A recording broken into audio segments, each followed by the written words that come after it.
Kaisar Agung Seni Bela Diri Bab 3571, Kualifikasi Tidak Memadai. Secara umum, sebelum perjamuan dimulai, sebagai tuan rumah, Patriark King Tian akan mengucapkan beberapa kata sopan untuk berterima kasih kepada semua tamu. Dan pada saat ini, leluhur King Tian belum berbicara. Lu Zentian mengambil alih tahta. Tiba-tiba banyak orang mengerutkan kening, merasa bahwa Lu Zentian tampak agak jahat. Namun, karena status Lu Zentian dan fakta bahwa Patriark King Tian tidak mengatakan apa-apa, tidak seorang pun yang keluar untuk mengatakan apapun. Hehe, Lu Zentian hanya tersenyum, tidak merasa sama sekali bahwa dirinya telah melakukan kesalahan karena mengambil alih pimpinan. Dia membelai janggut di dagunya dan berkata dengan tenang, "Teman Daoi, King Tian pasti sudah mendengar tentang fakta bahwa aku, pangeran tertinggi dari keluarga Lu, sekarang telah menjadi tetua istana Jiu Tian, kan?" Suara Lu Zentian tidak keras. Secara umum, hanya orang-orang di meja yang bisa mendengarnya. Tapi beginilah masalahnya. Semua biksu di sini luar biasa. Jika dia menyampaikan pesan, orang lain tentu tidak akan bisa mendengarnya. Tetapi jika Anda mengatakannya secara langsung, bahkan orang bodoh pun dapat mendengarnya. Ketika Patriark King Tian mendengar ini, ekspresinya tiba-tiba berubah sedikit. Yang lebih tua dari istana Jiu Tian melambangkan makna yang luar biasa. Tempat suci abadi seperti istana Jiu Tian. Siapapun yang berada di atas alam sumber dapat menjadi penatua, tetapi status penatua juga berbeda tergantung pada tingkat kultivasi. Seorang tetua istana Jiu Tian dengan tingkat kultivasi di alam penghancuran asal, ditempatkan di alam 9 surga, memiliki status yang jauh lebih unggul daripada seorang biksu di alam penghancuran asal di alam yang sama. Kalau begitu, selamat kepada rekan Daoi Lu. King Tian Daozu mengepalkan tangannya dan berkata, dia sudah menemukan jawabannya. Lu Zentian ini ada di sini untuk pamer, untuk memamerkan kekuatannya. Pada perjamuan untuk promosinya ke alam penghancuran asal, ini dilakukan untuk menekan garis keturunan mereka yang tak ada habisnya dan menamparnya, pembangkit tenaga penghancuran asal yang baru dipromosikan, di wajahnya. Namun, bahkan jika Anda tahu ini, King Tian Daozu tidak berani mengatakan apapun. Jika dia dan Lu Zentian berselisih di sini, itu sama saja dengan menyinggung sesepuh yang dihormati di istana Jiu Tian. Di sebelah Lu Zentian, duduk seorang pemuda bernama Lu Fengshuan, cucu dari tetua tertinggi keluarga Lu. Meskipun dalam keluarga Lu Zentian adalah pemimpin klan, namun dari segi status, Lu Zentian tidak berani menyangkal mukanya kepada cucunya. Kali ini leluhur dari garis keturunan tak berujung King Tian dipromosikan menjadi penghancur asal. Lu Zentian datang ke sini dengan niat buruk. Meskipun itu bukan masalah besar, gaya Lu Zentian dalam melakukan sesuatu benar-benar membuat Lu Fengshuan sedikit tidak senang. Namun, Lu Fengshuan tidak mengatakan apa-apa. Dia hanya berharap Lu Zentian tidak membesar-besarkan masalah ini. Lagi pula, meskipun garis keturunan yang tak berujung itu tidak kuat, namun tidaklah kuat. Namun dalam beberapa tahun terakhir, ada tanda-tanda pertumbuhan. Misalnya, wanita bernama Tianyong pernah berlatih di Akademi Diri Sejati, dan kemudian pergi ke Paviliun Abadi dan Istana Abadi. Di usianya yang begitu muda, tingkat kultivasinya sudah berada di puncak Kaisar Agung.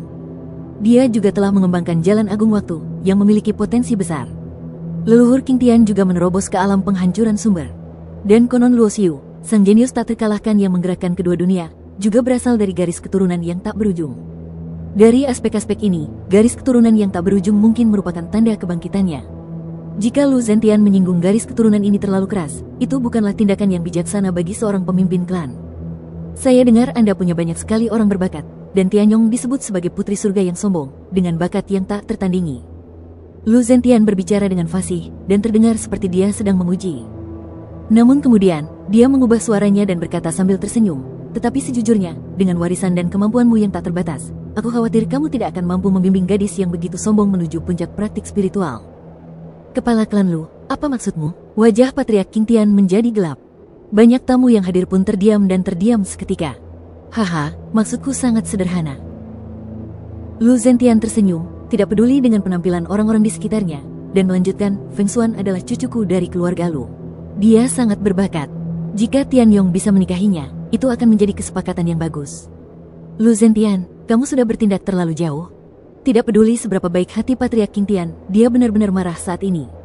Meskipun kedua kekuatan itu adalah musuh, bagaimanapun juga ini adalah perjamuan promosinya. Sebagai kepala keluarga Lu Zentian tanpa malu-malu muncul tanpa diundang dan ingin mempermalukannya di depan umum. Ini benar-benar keterlaluan. Apakah aku bertindak terlalu jauh? Lu Zentian mencibir. "Aku tidak menganggap ini berlebihan, tapi aku memikirkan garis keturunanmu yang tak berujung dan masa depan Tianyong. Tentu saja, kau juga bisa menolak, tapi bukan aku yang akan datang untuk berbicara denganmu. Tapi aku, Patriark tertinggi keluarga Lu, yang akan datang sendiri.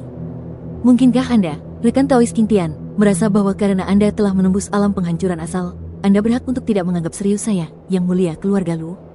Mengenai kualifikasi, Lu Zentian hanyalah seorang yang berada di puncak alam asal, dan dia tidak memenuhi syarat untuk berteriak di depan sumber kuat alam asal, bahkan alam asal yang baru dipromosikan. Tapi alasan mengapa dia berani melakukan ini, itu karena dia mendapat dukungan dari permaisuri keluarga Lu di belakangnya. Lu Fengshuan, cucu dari keluarga Lu, perlahan mengalihkan pandangannya ke Tianyong dan berkata dengan tenang, memang merupakan hal yang baik bagimu untuk menjadi pendamping Tao bersamaku. Dia tidak mengenal Tianyong, tetapi aku juga mendengar beberapa hal tentang Tianyong, dan aku merasa enggan bahwa wanita ini layak untuknya. Apakah aku mengenalmu?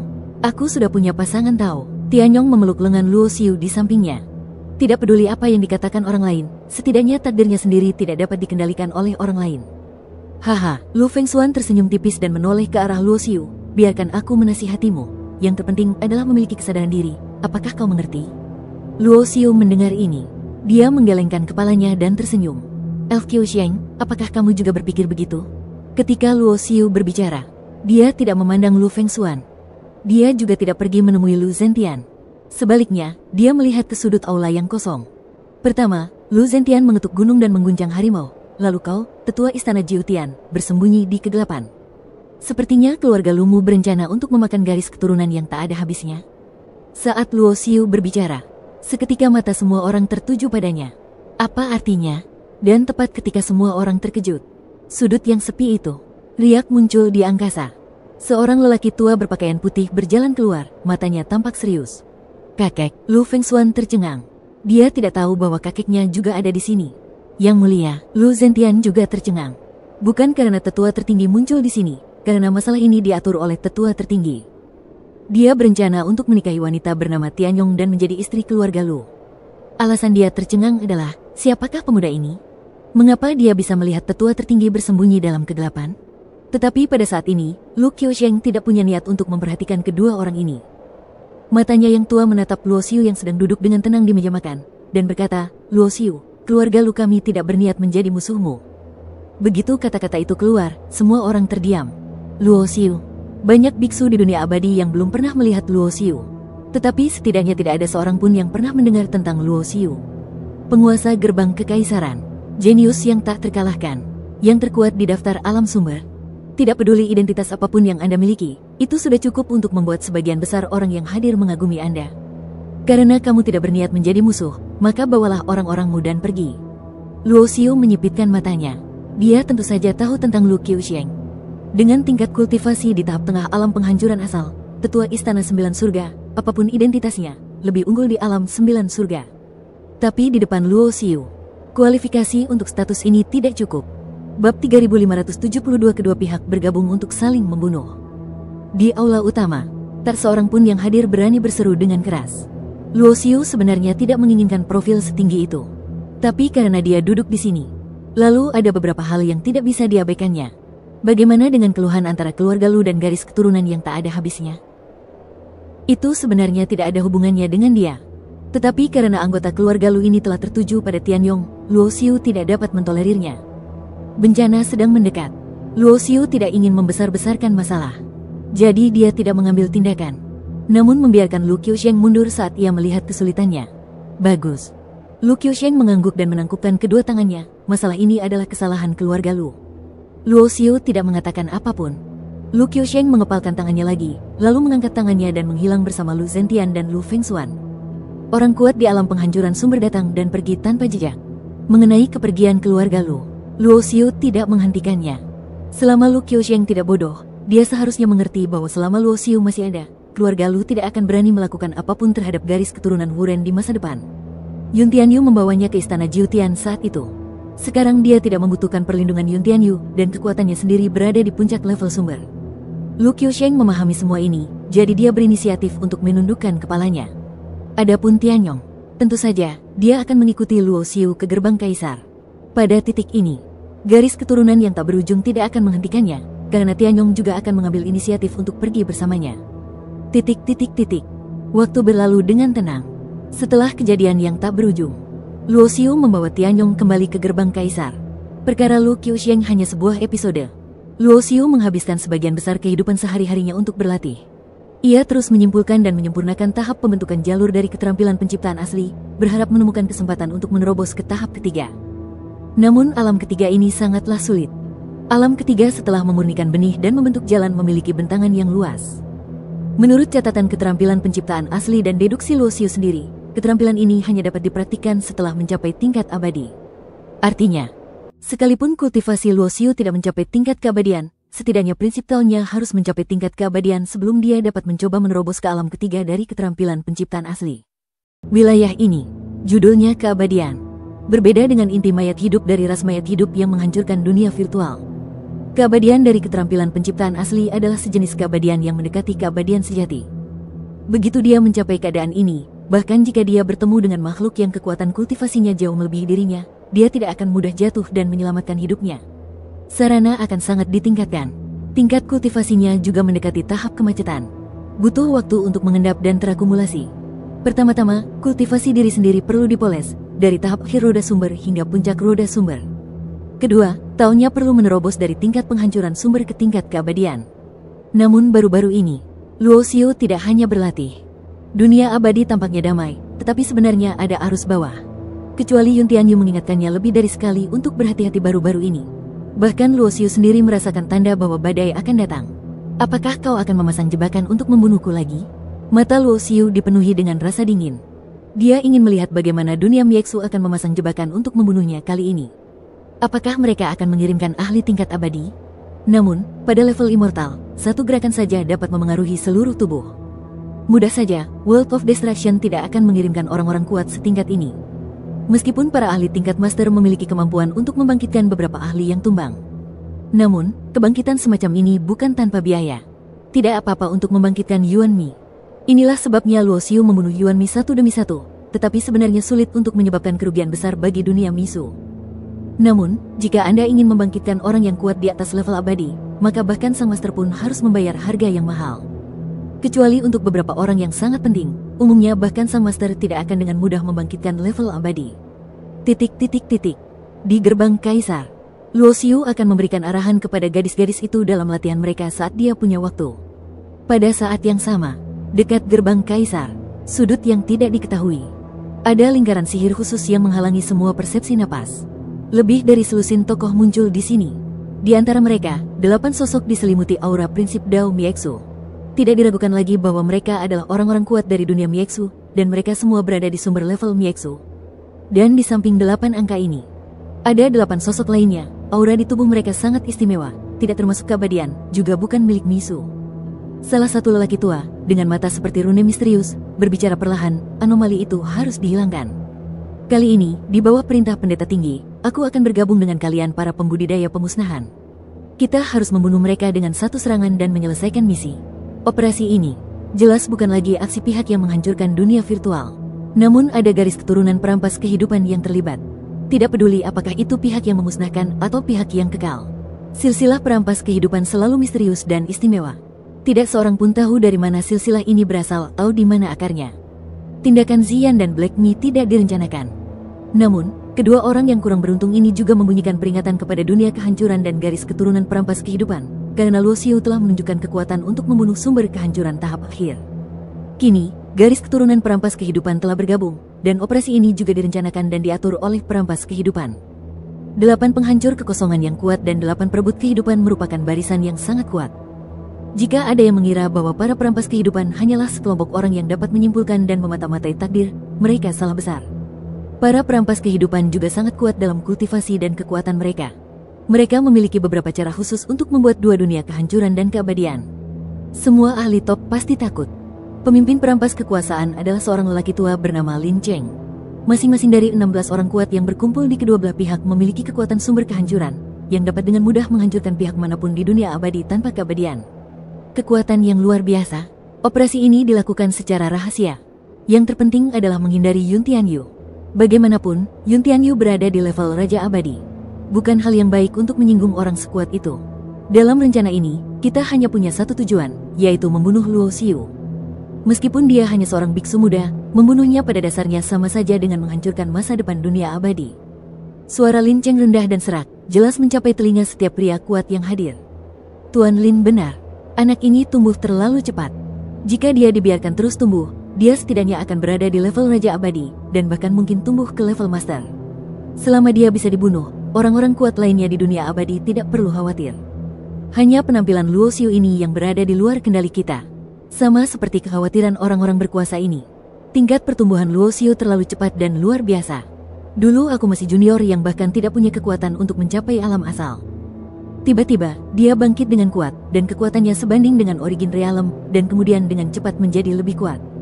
Hanya dalam beberapa ratus tahun, itu sudah sebanding dengan Origin Destruction Level. Bukan hanya orang-orang kuat yang menghancurkan dunia virtual yang takut terhadapnya. Garis keturunan perampas kehidupan tampaknya merasa terancam, menyebutnya sebagai anomali dan harus disingkirkan. Kedua kekuatan itu bergabung dan dapat dengan mudah menahan banyak orang kuat di dunia abadi. Ketika mereka memasang perangkap pembunuh untuk menghadapi Luo Xiu, orang-orang kuat abadi di dunia abadi tidak akan memiliki kesempatan untuk menyelamatkan. Dengan garis keturunan perampas kehidupanmu yang mengambil tindakan kali ini, Luo Xiu pasti akan mati. Seorang pria mayat hidup yang kuat berkata sambil tersenyum. Bagi seorang pemuda yang telah mengolah ratusan ribu kultivator, jika kita dapat mengirimkan barisan seperti itu untuk membunuhnya, dia akan mati tanpa penyesalan. Jangan anggap remeh. Menurut informasi, Luo Xiu membunuh Ziyan di ruang ke-25. Ziyan berada di tahap akhir alam penghancuran asal.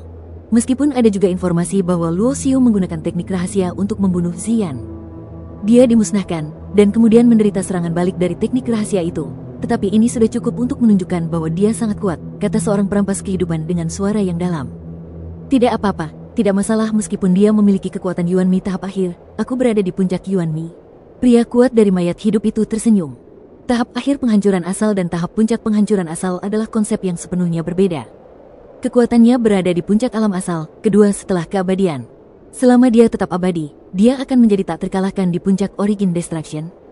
Bab 3573 Putra Tuan Kaisar. Gerbang Kekaisaran Wilayah 9 Surga. Di tempat pelatihan di mana Luo Xiu berada. Sebagai orang kuat di tahap akhir Yuan Mi, Hei Mi sangat gugup. Awalnya, dia tidak menganggap serius batasan yang diberikan Luo Xiu padanya. Namun kemudian dia menemukan bahwa batasan ini sulit dihilangkan, jauh melebihi teknik pembatasan apapun yang diketahuinya di dunia abadi. Karena Tao yang membangun batasan ini adalah Tao dari jati diri Luo Xiu. Taoisme jenis ini lebih unggul daripada Taoisme biasa. Saya pikir akan lebih baik bagimu untuk berdagang dengan saya dan menukar beberapa sumber daya yang berguna bagimu dari dunia kehancuran. Saya melihat Luo Xiu mengukir lingkaran sihir. Meskipun aku tidak tahu apa yang akan dilakukan Luo Xiu dengan menuliskan lingkaran sihir itu. Tetapi Hei Mi punya firasat buruk. Tapi sayang sekali, Luo Xiu sama sekali tidak menghiraukannya. Ketika dia kembali dari dua kehampaan, Hei Mi pertama kali dibawa pergi oleh Raja Sage Agung, mungkin karena dia ingin mengetahui beberapa rahasia tentang dunia Misu darinya. Setelah beberapa saat, Hei Mi dikirim ke gerbang kaisar. Ada batasan pada tubuhnya, jadi dia tidak perlu khawatir tentang gelombang apa yang bisa dibuat Hei Mi di dunia abadi. Bahkan jika dia ingin bertindak sewenang-wenang di dunia abadi, Luo Xiu tidak perlu mengambil tindakan, hanya mengandalkan kekuatan kehendak agung dunia abadi yang dapat membunuh separuh hidupnya. Diam. Luo Xiu melirik Hei Mi dengan dingin. Alasan mengapa dia ingin mengukir lingkaran sihir adalah untuk memblokir persepsi kehendak jalan abadi. Dengan cara ini, dia dapat mempelajari prinsip-prinsip Tao dalam tubuh Hei Mi. Jika tidak, begitu jalur kehancuran hitam muncul, keinginan jalur abadi akan ditekan, sehingga mustahil untuk melanjutkan sama sekali. Meskipun pergi kedua kehampaan itu dapat menghindari penekanan kehendak jalan besar, tempat itu terlalu berbahaya. Tujuan mempelajari prinsip Tao pembasmi kekosongan adalah untuk mencoba menggabungkan prinsip Tao dari dua alam, sehingga dapat menemukan solusi bagi masalah fisik Guyue. Sejak terciptanya tanah kuno di alam tak berujung, seluruh 3000 surga Dao yang tak berujung jatuh ke dalam periode kemunduran. Karena para jenius yang cukup mengagumkan telah meninggalkan dunia ini dan pergi menuju keabadian yang luas sekali. Yang tertinggal adalah sebagian orang yang tidak cukup memenuhi syarat, dan sebagian orang suci yang potensinya telah mencapai batasnya. Luo Yuer memiliki bakat yang tidak biasa karena fisiknya yang istimewa. Jadi ketika dia datang ke dunia abadi bersama Yan Yuer, dia dihargai oleh seorang pria kuat, yang mengangkatnya sebagai muridnya dan membawanya berkeliling dunia. Jadi ketika Luo Xiu pergi ke alam suci agung untuk menemui Luo Yuer, dia tidak berada di alam suci agung, melainkan bepergian ke berbagai daerah bersama gurunya. Tidak ada gunanya hanya berlatih keras dalam pengasingan. Selain berlatih kekuatan magis, teknik, dan rahasia, para biksu seperti kami juga perlu bepergian ke seluruh dunia untuk menambah wawasan dan pengetahuan. Pria parubaya berbaju hijau meletakkan tangannya di belakang punggungnya dan berjalan di udara. Di sampingnya ada seorang wanita berpakaian sederhana. Tetapi guru, saya ingin meningkatkan kultivasi saya dengan cepat. Luo Yuer mengerucutkan bibirnya. Bagaimana kamu bisa meningkatkan level kultivasimu jika kamu mau? Pria berbaju hijau itu mendengus. Saya pikir begitu. Saya telah bepergian dengan guru selama periode ini dan tidak pernah berlatih. Namun, kultivasi saya selalu meningkat, tetapi peningkatannya terlalu lambat. Perkataan Luo Yuer membuat lelaki berbaju biru itu membeku. Kau tak mengerti kerasnya menjadi seorang guru. Kamu dikaruniai bakat luar biasa dan memiliki konstitusi khusus. Bahkan jika kamu tidak perlu berlatih, tingkat kultivasimu akan terus meningkat. Jika kamu berlatih lebih tekun, kemajuanmu akan cepat. Tetapi jika kamu meningkatkan kultivasimu secara membabi buta, kamu akan tertinggal karena levelmu tidak cukup. Dalam mengolah alam, keduanya harus disatukan. Alam harus didahulukan, baru kemudian pengolahan akan muncul dengan sendirinya. Inilah cara berlatih yang benar. Sedangkan untukmu, alammu tidak cukup, tetapi tingkat kultivasimu meningkat terlalu cepat. Cepat atau lambat, kamu tidak dapat mengendalikannya. Fondasimu tidak stabil. Dan ketika fondasimu tidak stabil, tingkat kultivasimu akan terus meningkat. Maka kekuatanmu akan berada di luar kendalimu.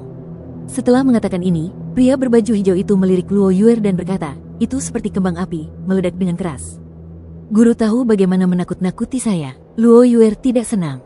Omong kosong, guruku tidak pernah menakut-nakuti orang, aku hanya mengatakan kebenaran. Pria berbaju hijau itu tidak tersipu dan jantungnya tidak berdetak. Lalu, bepergian kemana-mana seperti ini dapat meningkatkan wilayahku, tanya Luo Yuer. Tidak bisa, pria berbaju hijau itu tidak mengubah ekspresinya. Tuan, Anda, Luo Yuer hampir mati tercekik mendengar kalimat ini. Bukankah dikatakan bahwa alam sangat penting? Tingkat kultivasi belum meningkat, dan alam belum meningkat. Bukankah itu membuang-buang waktu? Kultivasi mengacu pada kekuatan Tao, dan alam mengacu pada pemahaman Tao. Tetapi di atas keduanya, saya pikir ada sesuatu yang lebih penting. Pria berbaju biru itu berbicara dengan fasih. Ada apa? Luo Yuer sedikit penasaran. Meskipun tuan ini agak tidak bisa diandalkan, dia merasa bahwa apa yang dikatakan tuannya terkadang masuk akal. Itu jantungnya. Pria berbaju hijau menunjuk ke dada Luo Yuer. Sebagian besar biksu hanya fokus pada peningkatan kultivasi dan alam mereka. Latihan bertahun-tahun telah menyebabkan semakin banyak orang secara bertahap mengabaikan kultivasi batin mereka, dan bahkan kehilangan niat awal mereka. Jika Anda tidak berlatih, jangan tercerahkan, lepaskan diri Anda dan tenangkan hati Anda. Ini juga merupakan semacam latihan. Semakin kuat hati seseorang, semakin kuat pula kekuatan yang dapat dikendalikannya. Menjadi guru memungkinkan Anda mengumpulkan kekuatan batin, sehingga Anda dapat mengendalikan kekuatan yang lebih dan lebih kuat di masa mendatang. Setelah mendengar ini, Luo Yuer tampak mengerti tetapi tidak mengerti. Tapi saat ini, mata lelaki berbaju hijau itu tiba-tiba berubah dingin dan dia berhenti.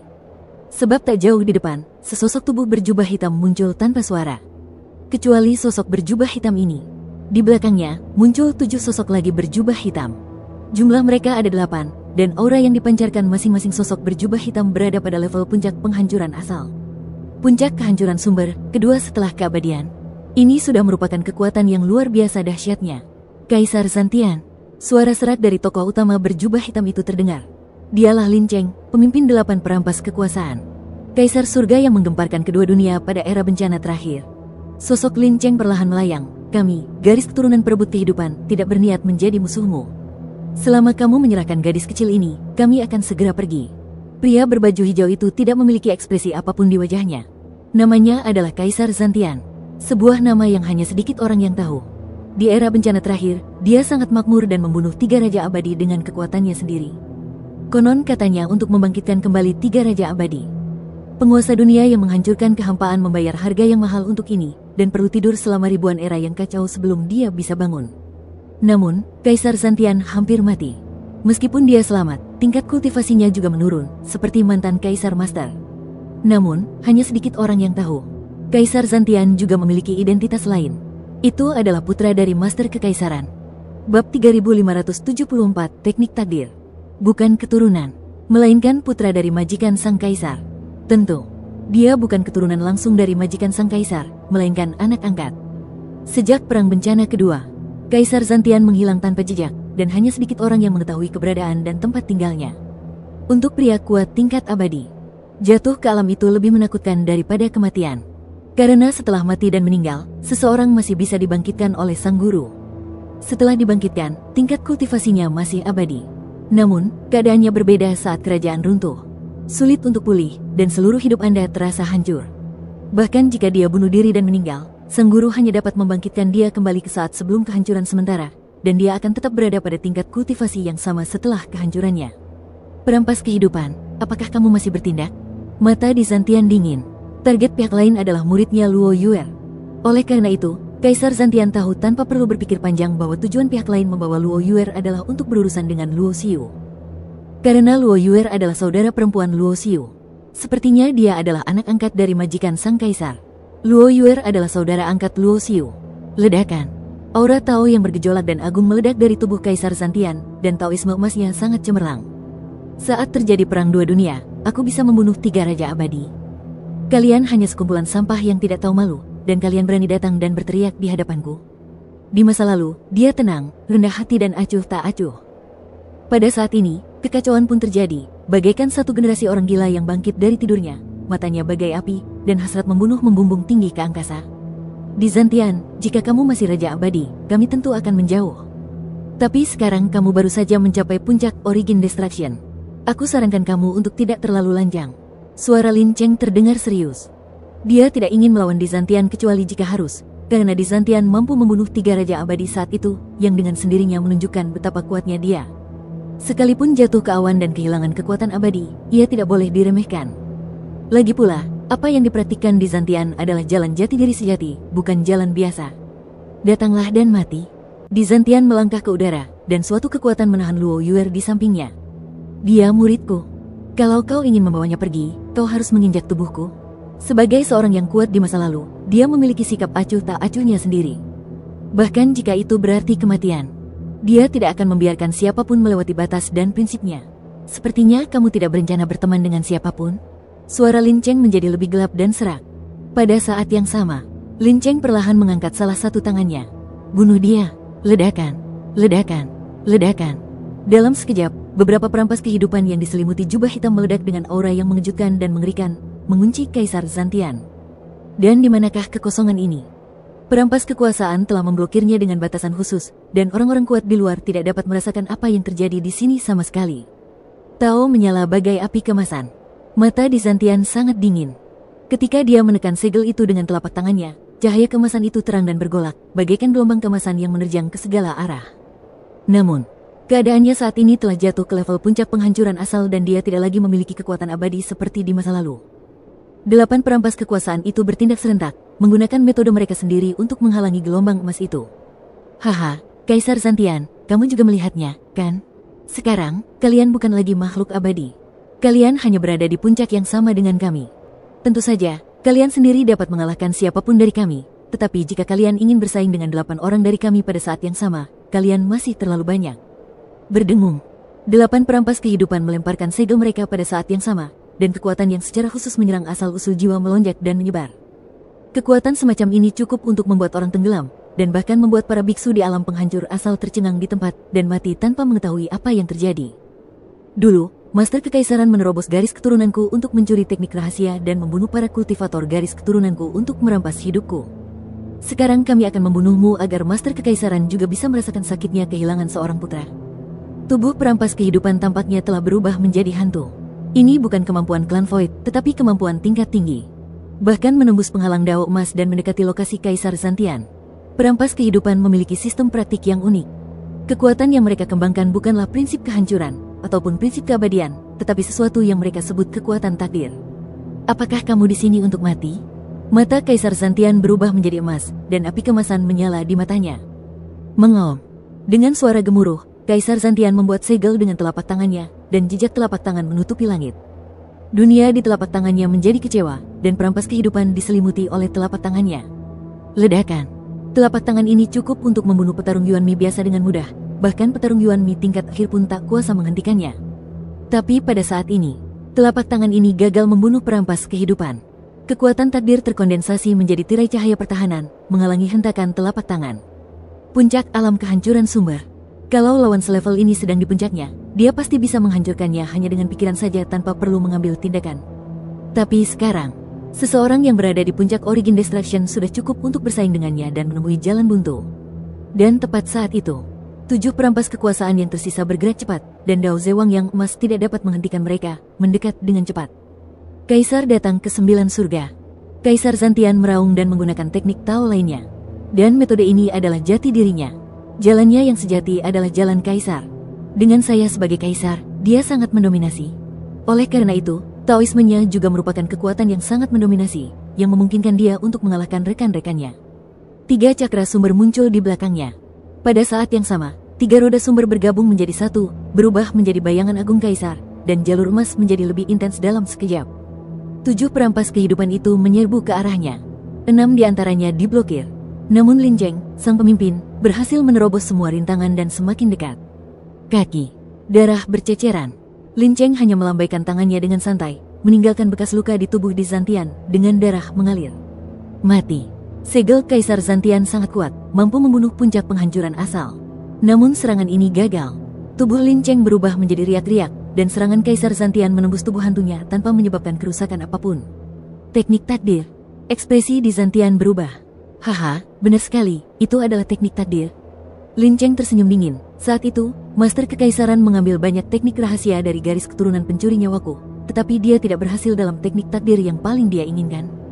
Selama aku menguncimu dengan takdirku, seranganmu ditakdirkan mustahil untuk mengenaiku, dan seranganku ditakdirkan mustahil untuk kau hindari. Sayang sekali aku belum mengembangkan teknik rahasia ini ke tingkat yang lebih tinggi. Kalau tidak, jika aku bertindak, aku pasti akan membunuhmu. Segala sesuatu sudah ditakdirkan.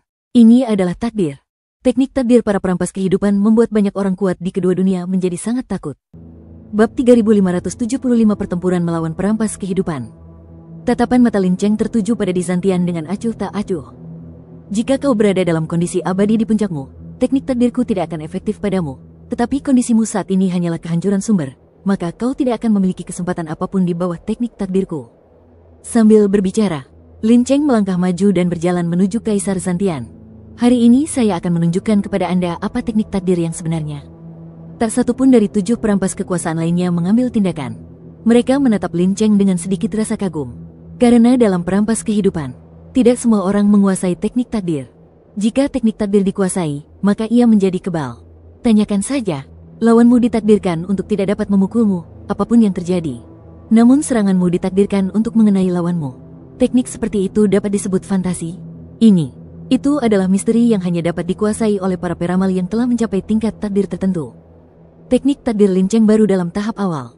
Jika dia dapat berlatih lebih lanjut, dan bahkan mencapai titik di mana selama dia mengambil tindakan, dia tidak hanya ditakdirkan untuk memukul lawannya, tetapi juga ditakdirkan untuk mengabaikan semua pertahanan dan semua perlawanan.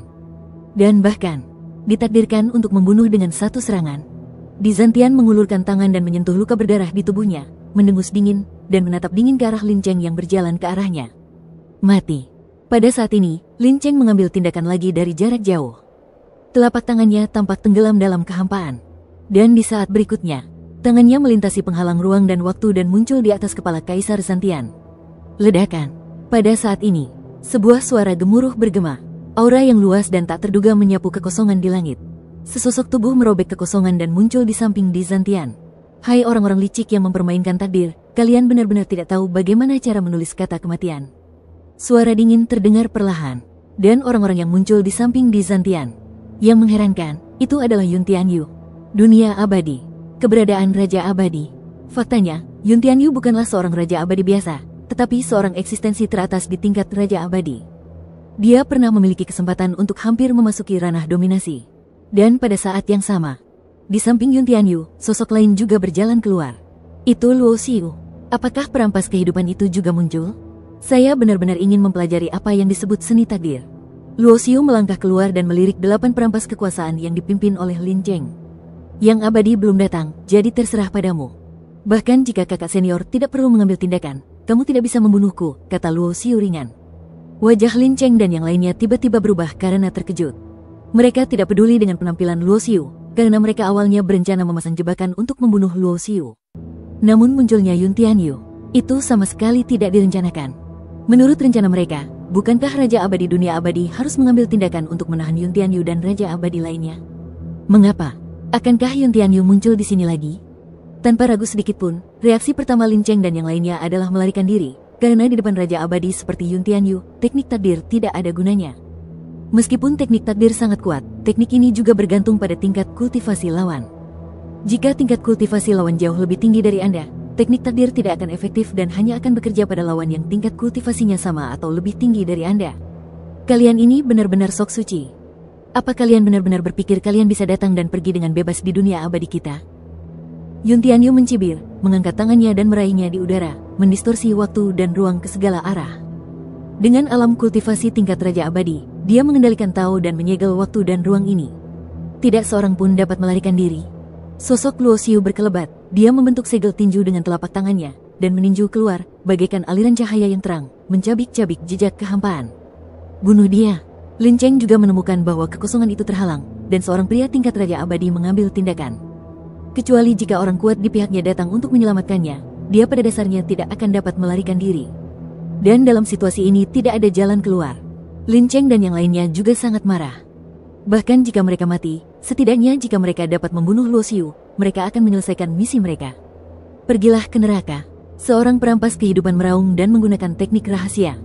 Tubuhnya tiba-tiba membesar, seolah-olah telah berubah menjadi monster ganas, menyerbu ke arah segel tinju Luo Xiu. Ledakan.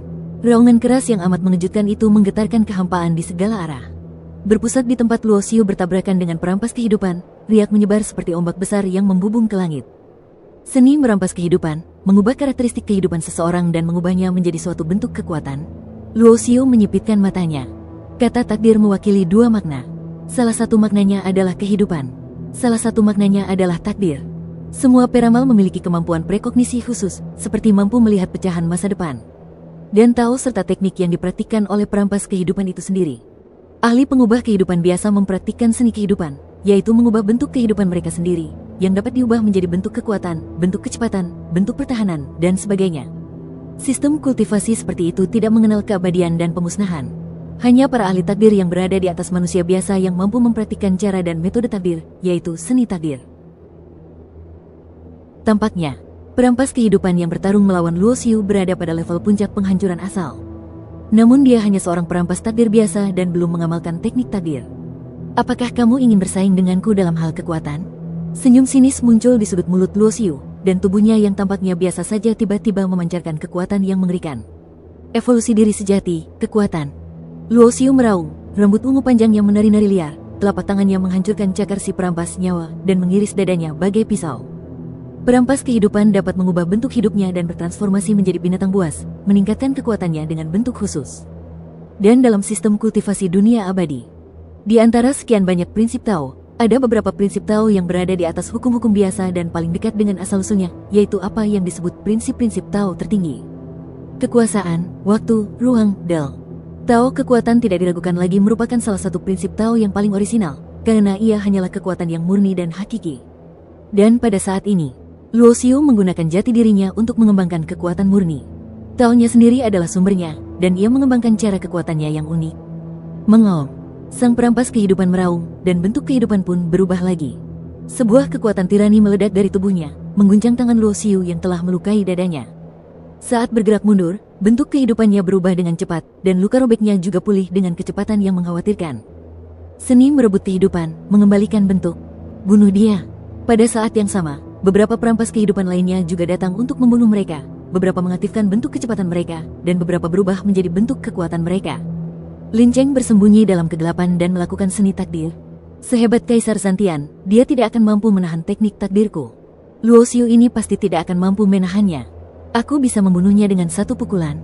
Pada saat ini, rencana dan pikiran Lin Cheng adalah bahwa meskipun Luo Xiu sangat kuat, wilayah kekuasaannya sangat rendah.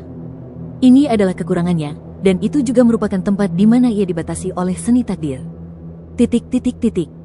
Bersambung.